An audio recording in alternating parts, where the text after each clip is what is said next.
you one of the Americans who think the world is ending, that things have never been this awful, and that the apocalypse is surely upon us?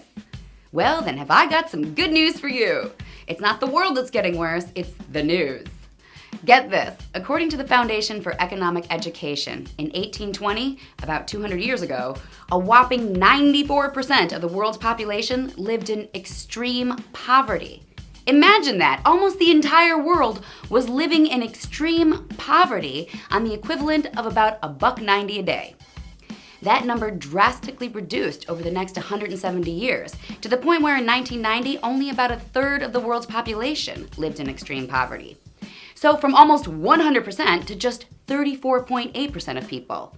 And while a third of the world being really poor still sucks, it's still a hell of a lot better than 94%, and it gets even better.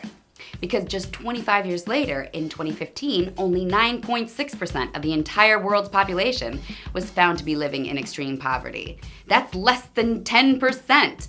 That's an incredible reduction from almost the whole world to a single-digit percentage in just 200 years. And we've got billions more people too, so billions of people are living more comfortably now than they were 200 years ago. There are also now fewer victims of murder, rape, and genocide, according to cognitive scientist Steven Pinker's book, Enlightenment Now, The Case for Reason, Science, Humanism, and Progress. He presents all sorts of data that proves how life is getting better around the globe. There's a drastic reduction in infant and maternal mortality. Children are being better fed, better educated, and less abused. Workers generally are making more money and retiring earlier. So much data that shows just how much and how fast the world is actually improving.